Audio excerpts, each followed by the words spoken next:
Hi Sooni, welcome to IWCC Tech Talk. Thank you. Thank you for having me, for inviting me. It's our honor. We are all very excited to, have you and chat with you. Thank you. I hope you're doing well today. Yes, thanks. How did you get interested in film and photography, and how did you pursue it? And it was, at that time. Okay. So I've spoken about this before, so I won't go into great length about it, but I'll just kind of skim over it. I was 18 years old in Bombay when I got admission and a scholarship to go to Harvard University. And I'd grown up with a lot of photographs because my dad is a very keen and good amateur black and white photographer. So were my granduncles. And so I grew up with a lot of black and white photos at home. And these were in the days before light. And I'm going into this detail because you're a cinematographers collective. That those were the days before light meters when you judged the light by your ISO speed and the time of day. And I went to Harvard with a small Instamatic that was gifted to me by my uncle in Hong Kong, which at that time was like state of the art for me because what I had before that was just some very basic brownie. So I was very happy for a year photographing the fall colors, etc. And then found the need for a better proper camera, and I used to work in the music library as one of my jobs with someone who was a freelancer for the Boston Globe, another student, and he told me if I bought myself a proper camera, he'd teach me how to use it and he'd teach me darkroom work. So that's how I began. I borrowed money from my roommate Kathy Dement. God bless her always. And I got my first camera. It was a Nicomat with a 50 millimeter lens. And that's how I started. I started with black and white. I moved to color much later. And films, similarly, when I first went to Harvard, I discovered you could actually get grades for watching films. And so after that, I took film courses every semester. I was totally hooked. I took courses analyzing watching films as well as making them, and then went to graduate school at NYU in cinema studies, which is theory and criticism. So in a nutshell, that's how I started.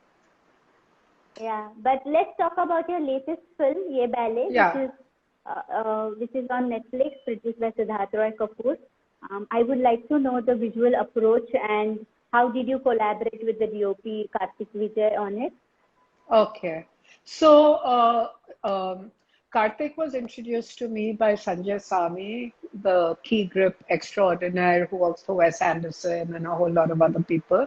And Sanjay Sami was on Little Zizou, and he had told me the next film you make, take my advice for a DP. And I said, okay. And he introduced me to Karthik, and it was a match made in heaven. Um, uh, I love Karthik's work, and what he brought to it was amazing. So the visual approach was we Karthik came on board, I think, in October, around October 2019, and the film got delayed. So by the time we actually shot, it was 6 months later. So we had a lot of prep time, and Karthik gave it his all in that 6 months. I mean, he totally owned the film, made it his own, and we discussed a lot of stuff. We discussed photographs, we discussed color, we discussed movement. What I did want right from the beginning was I didn't want to make it a gray or grim film. I wanted it to have a lot of color. And the second thing I knew I wanted was I wanted a lot of movement. And boy, did Karthik give me both, but especially the movement because he handheld it for about 95% of the film. And he actually danced along with the dancers. And, he did a brilliant job.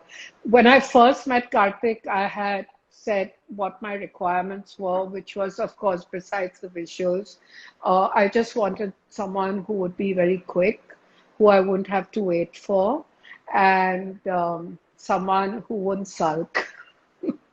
And he gave me all that and much more. Yeah. You also have done a documentary on the boys, the two main lead characters, Yeah. which is a 14-minute documentary. How much that inspired you to write the feature film script? Well, that led to the feature because before the documentary, I didn't really know about the boys, and the documentary is a VR film shot with a VR rig, and that was a first for me. And so yes, it informed the feature film a lot. That was the reason I wanted to make the feature, and I think Siddharth Roy Kapoor also had seen it, though Siddharth had also read about the boys independently of the film. And during the film, you have also posted a visual diary of the film shooting for 44 days. Yes. Can you talk about that a little bit? Okay. So I had a wonderful, wonderful still photographer, Supriya Kantak, who took the most amazing stills. And so I wanted to, we were locked down a year later, and it just felt like we had shot decades ago. And I wanted to celebrate all the work we had done, everyone who had worked so hard and her amazing work. So every day I picked 10 pictures from that day from last year and I posted them. So it's a combination of the scenes we shot as well as the behind the scenes. And it's a visual diary in the sense that you can look at all 44 days and you can know what scenes were shot on which days and how we made the film. That's very interesting. Very interesting. Yeah, and it's on Sooni Films on Instagram if anyone wants to look. Yeah, I just went through it when you mentioned it to me, so I thought I should speak about it a little bit. Thank you. Sooni, since you are a photographer, how much does it help to, find the visual language of the film at the scripting level itself? Well, I've been a photographer from before I was a writer. So the first film I wrote, Salaam Bombay, I was already a photographer. And the way I write scripts, I don't know any other way. I just visualize and I imagine. I imagine the frame, I imagine everything. I imagine it like I'm watching a film. I don't write camera directions, but I will try and direct your eye in the way I format. So if I'm moving from one shot to another, I'll leave a little white space. And then, so while you're reading it, I try and convey what it's going to look like. So a great deal. It informs it. My being a photographer informs what I write a great deal. Because you know what, I as a cinematographer, when I have something which is already, visuals are already, ingrained in the script, it just gives me a great pleasure to think beyond just the words, and it just improves the visual language of the film. Sandy, sister Salaam Bombay, she had a very funny remark because I'd written something really stupid in the Salaam Bombay script. One of my descriptions was, it's a moonless night and very dark. She said, Sooni, how am I going to shoot this moonless night that has no light? So I'll always remember that, and I make sure not to write stupid stuff like that. Yeah, but yeah, it's a challenge though, how would a cinematographer think about a moonless night? That's very dark. Yeah, that's very dark. See, from Little Zizou to Ye Ballet, that you took some time to come to your second feature film. What is the difference that you felt while shooting Little Zizou and while shooting Ye Ballet? As a director, as a director who thinks like a photographer? Well, I remember, and I've said this before, so Little Zizou, before the first day of shoot, I was so nervous. I felt like I was giving my ISC exams the next day, the big board exams.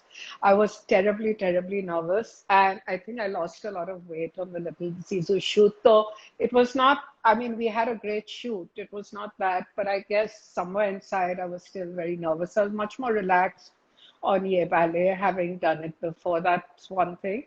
Second thing is that the two completely different ways of shooting. Little Zizou was 35mm film, and Ye Ballet was digital with a small Venice. So two completely different ways. But Little Zizou was also all shot on location. was also like very time bound, like Ye Ballet was. And I think all the scripts I write seem to have this circus of characters. I've never written a script with only one main character following one or two characters. And Little Zizou had that same circus, for want of a better word. Yeah. Yeah, but did you find anything different uh, in terms of shooting on film and digital? Was there any convenience about like how I you? found, yeah, I found digital a lot easier and quicker than film, a hell of a lot easier. More mobile, more fluid. And the way Karthik shoots with the Venice, he's shooting like he has a phone in his hand, you know, he's that mobile and that fluid. And that just frees you up as a director. So yeah, and the other difference was that in Ye Ballet we were able to have drones, which was unheard of when I made Little Zizou, and so I took full advantage. And as you know, the opening scene, maybe if you've seen it, the opening sequence is a drone shot that comes down. It's all one shot, so I was very thrilled about that. Yeah. So how many takes did you take to get that shot right? The drone. Yeah. Not that many, I think. We did about two or three of the drone coming down. Okay. And then, of course, when the kids were, then we go to the ground and they are dancing, and that was a different take. But that shot was like, I think, two or three takes, yeah. One of our very senior DPs from IWCC 60, she says she loved the first shot of A Ballet. Thank you. I love it too. I was totally in love with it. From the time we shot it, I was thrilled with it, actually. Thank you. But was it also very challenging to you shoot all the dance sequences? It wasn't challenging for me, it was challenging for Karthik. And I think it really took the mickey out of him, especially the final performance, because, you know, the final performance was the most important to get right for every reason. It's the climax, and the boys had to look good. And also, we shot it in a variety of ways. And by the end of that, he was completely knackered. But for me, it wasn't hard. For him, it was hard. And as a director, with your DOP, how much do you collaborate with your production designer to discuss your color palette and I think that we were quite a tight team between Shailaja Sharma, the production designer, Karthik, and me. So from the conceptual level, I think we shared everything. Shailaja shared the color schemes, and you know, Karthik had a say. And same with the costumes and the aging of the costumes, because all of it reflects on his work, you know, on the camera person's work. It's what you're seeing in front of the lens. So, and I must say, I had a fantastic crew. And one of the things is that from both my shoots, I've always wanted to have a good experience on set. I don't like tension. I don't like bad vibes. I don't think it's necessary. We're not, you know, doing brain surgery. We're just making a film. And so it needs to be a good experience. And thankfully, both times it was. So had a wonderful crew who made it all possible, and a I great think, cast. Huh? yeah, I mean, it's so important to have a calmness on the set because, how much ever you plan, things always change a little bit on the Yeah. set because the situations is sometimes like that, Mm-hmm. And if you don't have that presence of mind and calmness, you just might not end up losing something great that you would probably, Absolutely. you know. And I'm always open to change and improvisation on set. Maybe it's the photographer in me wanting to catch like real moments, because I think y- y- you prepare yourself, but then you leave yourself open. That's the way I like to work. So even in the writing and even in the making, I don't follow a rigid blueprint formula that it has to be this way. You know, we've broken it down like this, so we have to shoot it like this. No. And also when you do short breakdowns, you're not on location. So they're kind of abstract. And when you see the location, go on location, things change. So do you use any kind of app for, location techniques or anything that, I just take pictures. Karthik had a camera that took a 360-degree view that he used to use, but no other app, just my phone camera. And I love location scouting. I think it informs the script, it informs the film. And we did a lot of it because we had a lot of time. And actually, Karthik came up with one location that I didn't even know about, which was the Sion Fort location. He knew about it, I didn't, and it was brilliant and it worked so well. So I love location scouting. and generally out of curiosity, do you like using phone more these days to take candid stills, or you still prefer the old way of taking DSLRs out and taking photographs? See, these days I haven't really taken many photographs because we were shooting the film. That time I was taking pictures on my phone. Then I was in post-production, took a few pictures on my phone, and then the film released on Feb 21st. In March, we were in lockdown. So, Yeah. but Yeah. in general, I've been using my phone a lot because I always have it with me. But recently, Hindustan Times asked me to take a picture for a feature they're doing they asked a lot of people. I took my Leica out then and was very happy after a long time to be shooting with it. Uh, I would also like to know that, where do you draw your inspiration from? Does photography play an important role in it? Like, you see a photograph sometimes and you feel, oh, there can be a story behind it. So, I used to actually do that with my own photographs when I was an undergraduate. I used to take a still image that I had shot and write a imagine a story around that photograph, what was happening, who that person was, etc. But nowadays, no, my inspiration comes from real life. So the original scripts I've written, which is Ye Ballet, Little Zizou, Salaam Bombay, Mississippi Masala, were all based on research. Um, then I've adapted such books, Namesake, Such a Long Journey, My Own Country. And then I did a biopic, which was Dr. Babasaheb Ambedkar, which was entirely research. So I would say from real life, really, not from photographs as such. does the research involve, going and, staying with? Absolutely.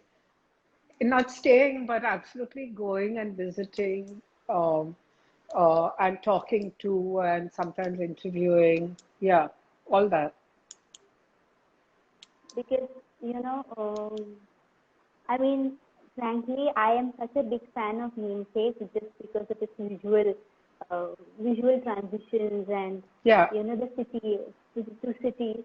So yeah. how much did you write in the script itself? No, that was all Mira's doing because in the book, if you noticed, it takes place in Cambridge, Massachusetts. And Mira changed it to New York so that she could have the visual juxtaposition of like the bridges of Calcutta with the bridges of New York, which I think works brilliantly, but not me. It wasn't me. Your first script was Salaam Bombay, and you were the writer, but you were all there on the set, and you were also doing photography during the shoot. Tell me about the experience of, writing and then doing photography on the set. I think I'm very happy that I have this very unique credit, which is screenwriter slash still photographer. It was great because, I mean, as a still photographer, I could be there all the time. I could have also as a writer, but as a writer, you don't really have a function on a film set. You know, your work is mostly done, and it's very boring, as you know, maybe you know, to be on a film set when you have no real function. So for me to be the still photographer of Salaam Bombay gave me a kind of integral reason for being there. Um, So it was fantastic. It was everybody's first film. Sandy Sissel, the cinematographer, is a tiny person like you are. And I've Googled you. And the first day of shoot, it was like trial by fire. The first day of our Salaam Bombay shoot was the last day of the film, which was the Ganpati. And I have the still of Sandy, this little woman, sitting on the shoulders of her large assistant, Tony, with this huge, heavy, weighing a ton camera on her shoulder in the middle of these intense, crazy crowds shooting. That was her first day on set. And I mean, I think she took the film to another level. She was fantastic. And I learned a lot from watching her work. Her guru was Robbie Mueller, the Dutch cinematographer who worked a lot with Wim Wenders and Jim Jarmusch, and who was into naturalistic lighting, which is also what Sandy did. So it was a real treat and a lesson to see her light. And she had brought these huge silks, literally white, off white silks, which she used to drape, install. I mean, I have pictures of little kids in Kamatipura, racing up drain pipes to tie the silks. And so, for example, we'd have a lane and we were shooting in that lane, and there would be silks all over, on the top of the lane. And with that, we could shoot even in midday because it diffused the light and made it really beautiful. And as you know, the midday sun in Bombay is very harsh and it's not a pretty light. At least I don't like it. I mean, it might be someone else's aesthetic, but not mine. And so all these things, I learned a lot from watching her work on Salaam Bombay. As you mentioned, Robbie Mueller, in our third year of film school, we had to, as a cinematography student, I had to write a thesis on one of the cinematographers I admire. And Robbie Mueller was my choice, which is I thought he is such a fantastic cinematographer. Just he has such variety he's so versatile. And Dancer in the Dark was my favorite. With he rigging those 100 cameras on the train and shooting it like a stage. When you choose a cinematographer for your project, is there something specific that you look for, or I mean, I know you already answered the question while you were speaking about Ye Ballet, but is there something specific that really clicks to you when you meet the person? Their work has to click with me first and foremost, and I love Karthik's work. And then, as I said before, we have to be on the same page. We have to have the same taste. And the person has to be a good collaborator. The thing is that when you have two people who are collaborating and one is very experienced and one is not, like I was not, both times I've only made 2 films, the danger is that you can get bullied by the more experienced person. And I did not want to get bullied. And so I was kind of wary about that. But Karthik was the most wonderful collaborator. So yeah, I've answered the question. Someone who can collaborate, someone who is a pleasure to be with on set. And of course, the work is a given. The work has to be fantastic, but aside from the work. And I would repeat the experience any day with Karthik. I've booked him for life. One of our IWCC members is asking what was the thought in the lensing of the documentary A Ballet? What's the thought? The thought was just to get whatever we could, because at the time I made it, VR was quite primitive. And we were all just scrambling around and learning. And so some shots, as you know, it's a 360-degree rig. So there's no escape.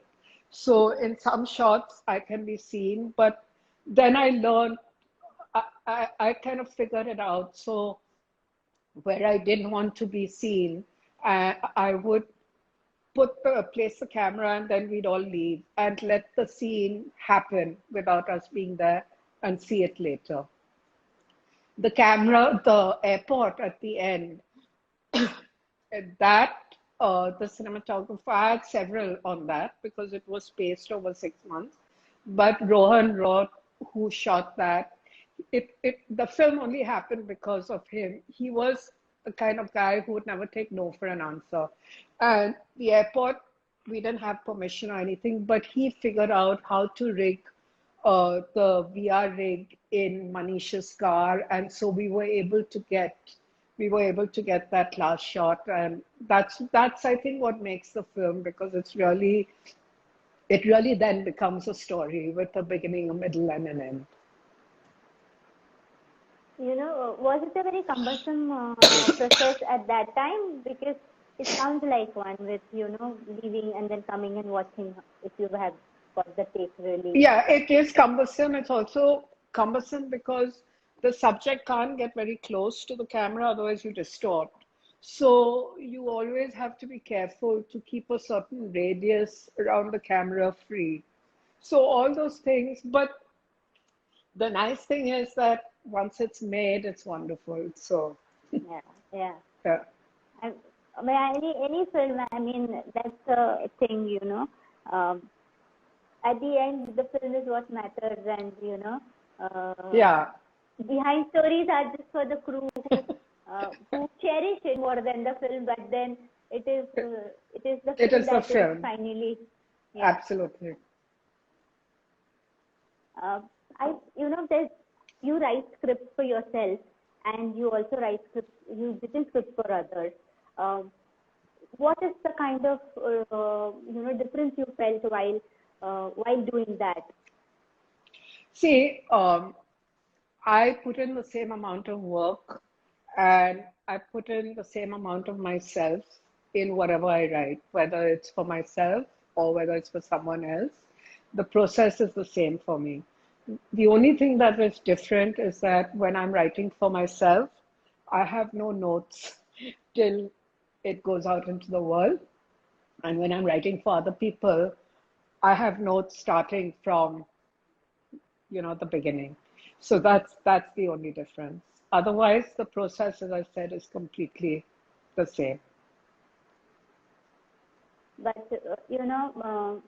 just out of curiosity, when you write your own script, do you make visual notes like you would want a certain light in this scene, or you would want a certain angle, or that kind of? Not really, except for things like moonless night and it's very dark. Not really. If there's something, then I write it. I mean, if it's dawn, or if it's obvious, if it's sunset or dawn or something, I'll write it. But otherwise, no.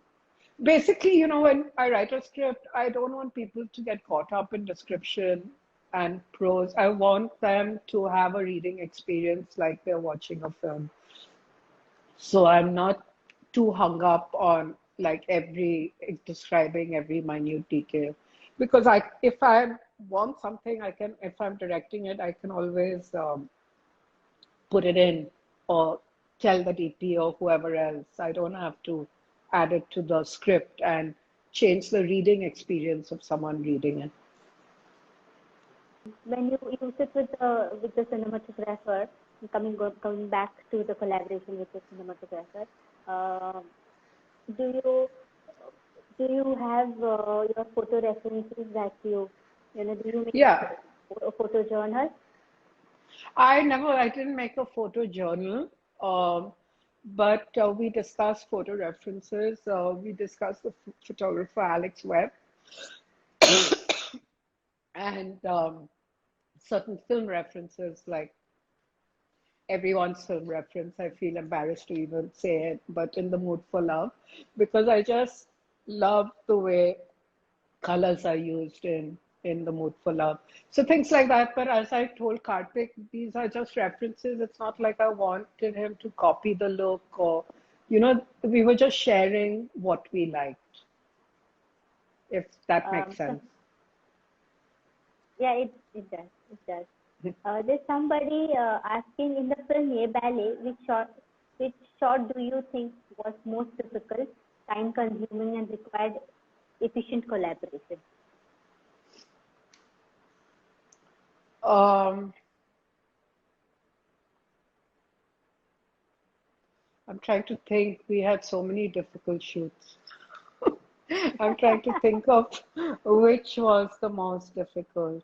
I think as a day of shoot, the most difficult maybe was um, when we shot at Science Fort, because all the scenes with Asif and his friends were all shot in one day from morning to sunset. That's as long as we had the location. So we had to be really quick, and there were many scenes involved with that. That was a difficult one. Juhu Gully, where we shot Asif's home, that was difficult because it was really crowded and it was really small and it was very difficult for the crew. Um, but as a single shot, uh, I really can't think as a single shot what was the most difficult. The final performance was very difficult and nerve-wracking for me because it was the climax and we had to get it absolutely right, as I said before. Um, yeah. So there's one more question regarding Ye Ballet. When shooting a dance film, do you believe in it's better to move the camera with the character or better to let the characters move? Around, like keep the camera steady? Move the camera with the character. That's what we did in Ye Ballet, and I think it worked really well. Yeah, and I also feel the choice of camera was nice because Venice is it can get smaller and you can move around with it quite easily. Yeah, So, yeah. coming back to your photography, both your books, Parsi's A Journey, Photo Journey, and Home in the City, both sound very rooted, and the photographs that I saw were very the portraits and people. It looks like they really are very close to your heart. Can you talk about your photograph books, about just talking about them? When I came back from NYU in '82, I came back to become a photographer, and I already had a portfolio of black and white pictures I had taken, and I had the good fortune of meeting Raghuveer Singh, the legendary photographer, who then became my mentor and who encouraged me to start shooting in color. So I started shooting color transparency along with black and white. And he's the one who suggested I do a book on Parsis because he said I had unique access, I had a feel, and it hadn't been done before.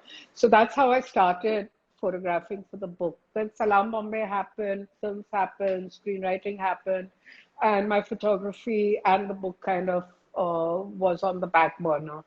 Then I got married, and my husband Firdaus said, all these pictures are going to just get fungus, do something with them.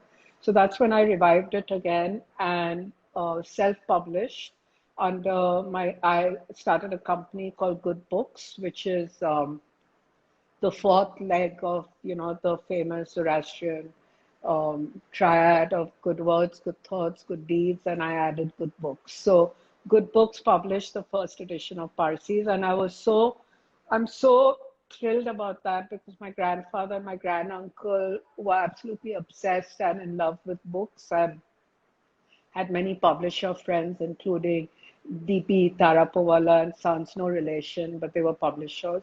And they would have been absolutely thrilled that their granddaughter, grandniece was a publisher. So then it sold out in 6 months. And 4 years later, I brought out a second edition of the book, went to the Frankfurt Book Fair with my one title, and managed to find a co-publisher, Overlook Press in New York, and another printer in Hong Kong, and embarked on the second edition. Now, the second edition is also out of print, and I'm very happy when I search for it on Amazon. Certain crazy sellers are selling it for like 93,000 rupees, My which is God. absurd. I know, but I guess they say now, what the hell? Yeah, let's just put it and maybe someone will be stupid enough to fall for it. I don't know. So anyway, that book is out of print. Home in the City is a black and white book of my black and white pictures starting in 77 of the city when it was Bombay till 2017 when it became Mumbai. And it's published by HarperCollins. It's still available at very reasonable prices. Yeah. But how many days did you take to put these books together? Parsis was more difficult than making a film. It was really tough.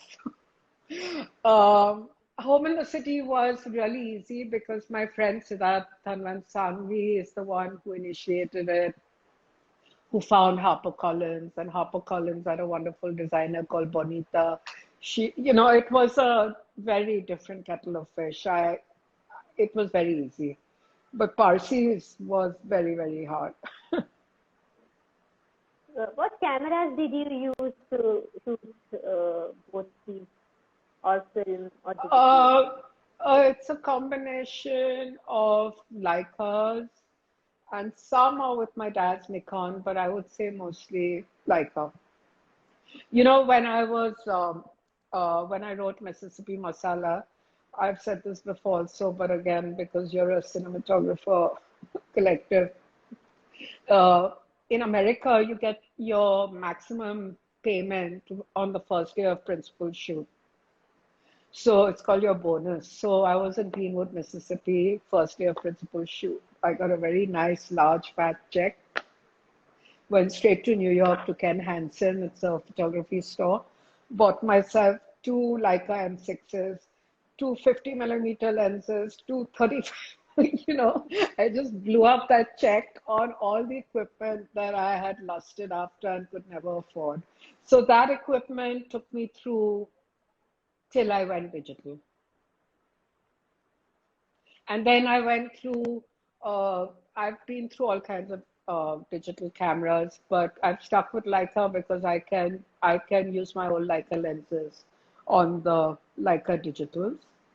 But I've also used Canon, and now I'm going to start using a Sony very soon, the Sony mirrorless. Yeah, in the old days, you needed to have a housing if you were a still photographer for the noise. But in that sense, Leicas were very useful in those days because the click is really silent as opposed to normal SLRs. And I've done stills on two films, on Salaam Bombay, and after that I did stills on a film called Perfect Murder, which starred Nasiruddin Shah and Stellan Skarsgård, who afterwards became really famous. Um, Directed by Waris Hussain and produced by Ismail Merchant.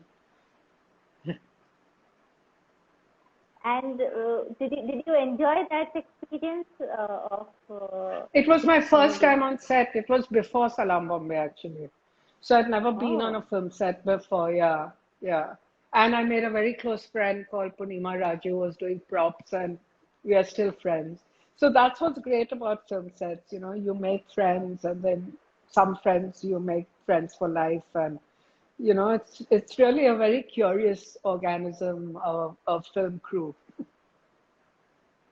so somebody is asking a question. This city that is constantly changing and often in very good ways. In your photography and cinema, a response what you feel about this city. Basically, Sorry, I don't understand the question. base, yeah, it's slightly absurdly written. Basically, I think they want to ask is, since the city is Mumbai is constantly changing over years, and from your photography to the cinema, I mean, to Ye Ballet, what do you feel about Bombay? Um, I'm, I'm in love with the city and I always will be. And I grew up here and I feel very lucky to have a history here. There are certain streets I can walk down that are the same as when I was a kid. There are certain streets that are not the same. So um, I it's a source of infinite creative um, inspiration for me, the city. It's I'll never be able to explore it fully in several lifetimes. There's so much to the city. So I just reflect whatever, changes are there. So if you look at Home in the City, my book, you'll see the differences in the city from the older pictures to now. There's one more question. That is the same question. And there is somebody asking, do you think there's more inclusivity in the term of characters being written these days? Yes, I think lots of things are changing for the better. There is more inclusivity, there is more inclusivity in everything in terms of film nowadays. There's more diversity. You can make different kinds of films now, thanks to streaming platforms primarily, and not having to fill a theater full of people, every show. So that's a great thing, I think, for Indian cinema, that we can Yeah, make films of different budgets, different levels of stars, or, no stars or actors or whatever, which was not possible before. but during Salaam Bombay, did you guys think that the film would have such a long journey and would it must have been fantastic. I can't speak for anyone else but myself, but I still remember the first time we saw dailies. And in those days, we used to process at Prasad Labs in what was then Madras, now Chennai. And I don't remember exactly, but I think we used to see dailies maybe once a week or once in 10 days or something. And I have this distinct memory of seeing the first dailies ever of Salaam Bombay and knowing with great certainty that this was going to be a great film. But I never imagined the success that it would get. I knew it would be a great film, but I never imagined how it would be received around the world.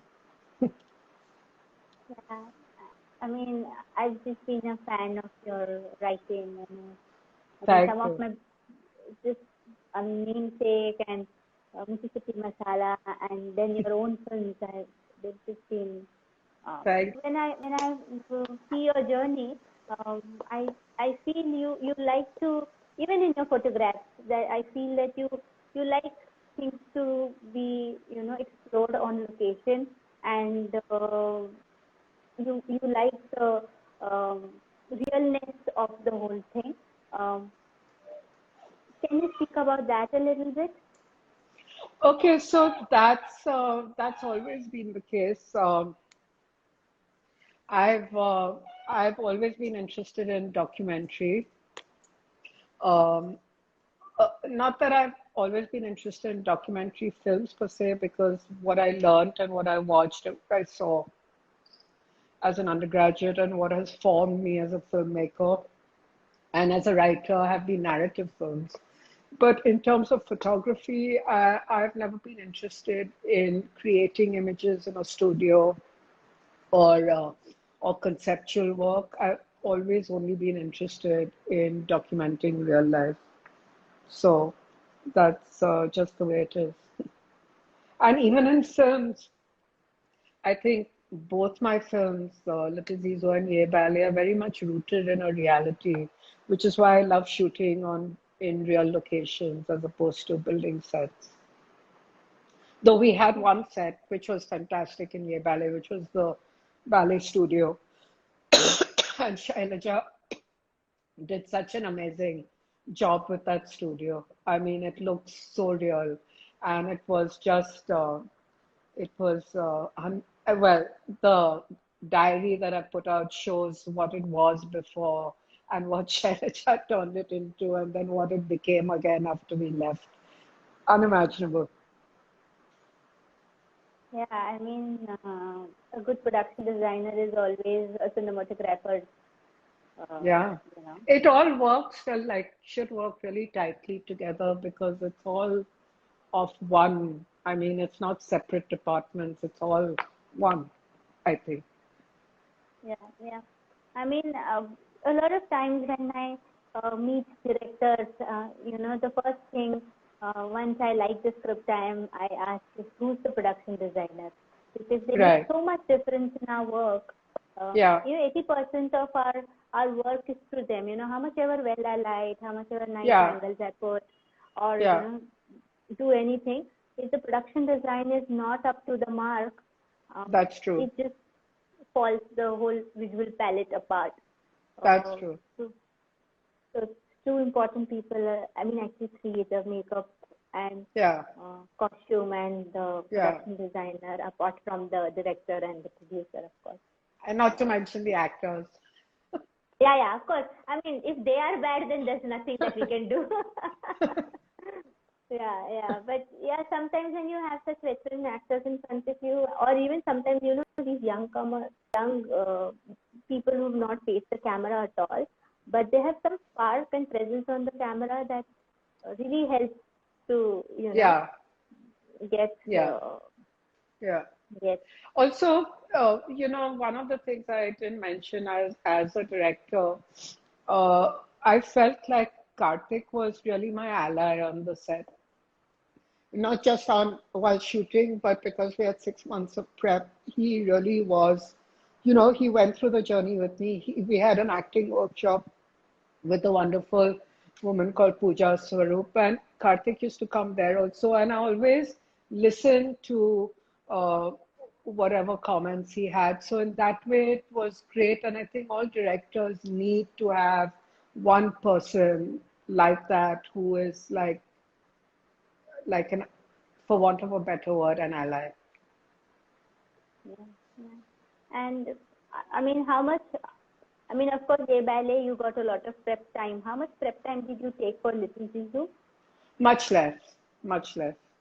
Um, I think 2 months or something like that. A month even maybe. I've forgotten. It was a while ago. But Okay. since you also worked on international projects as a screenwriter, of course, I'm sure you must be aware of the kind of prep time they took. Do you think there's a difference?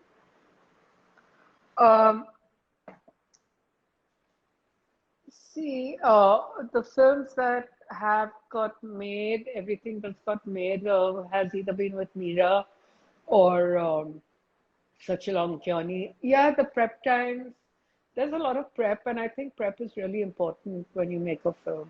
So that discipline of proper prep is now also in the Indian film industry. I don't know if it was always there. I don't think so. But now it's definitely there. It just saves you a lot of money, basically. Yeah. You can plan more, and I think with medium budget films or even the lower budget films or the Yeah, indie films, that it just helps so much to prep properly. yeah, So you save so much time on the set. You can yeah, actually finish in 32 days or yeah, um, yeah. yeah. So Yeah, and that's the only way I've known of making films. I've never been involved with a film that has been shot through different schedules. All the films I've worked on have been straight from beginning to end, one shoot. Actually, so I don't know how it would be to shoot with schedules because I feel you get all this momentum up and then it stops, and then you have to like get that momentum up again. I don't know. Maybe I'm just used to a different way. So for me, because we shot it in 44 days, we had a lot of scenes, a lot of locations, a lot of dancing. I was very anxious for the actors, and especially because I had, the two main boys, Manish Chauhan and Achintya Bose, had not acted in a film before. The Manish was in the documentary. I was very anxious that there would be no time spent on set for them to be discovering their performances or their characters. I wanted them to know the entire world and to know everything intimately. So when we went on set, it was just go, go, go.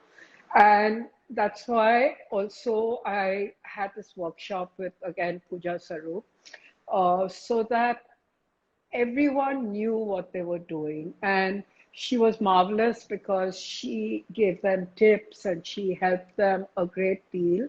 And so when we were on set, everyone was very confident. There was no discovery, there was no time for that. And then it was actually even more enhanced because now they were in actual locations. They were with their families who were in costumes. So they didn't have to imagine what they were imagining in a bare room, during the workshop. It was all alive, and, they were marvelous. And thanks to Pooja, it worked really well. There's one last question I'll take before we say bye. How do you utilize your understanding of photography while making your films? We've answered that before. Yeah. So basically, I've for the I don't know how many years. I mean, my maths is bad. Been looking at the world and putting a frame around it. And that's what you do in still photography, and that's what you do in cinema. So at the very basic level, that's what I've been doing. That's what I've been used to doing. It's such a great note to end the session, I think, with, putting a frame around the world and seeing things. Yeah. I'm glad we could talk to you about your work. Thanks, Pooja. Thank you so much, and all the best for the collective. I think it's great. More power to all of you. Thank you.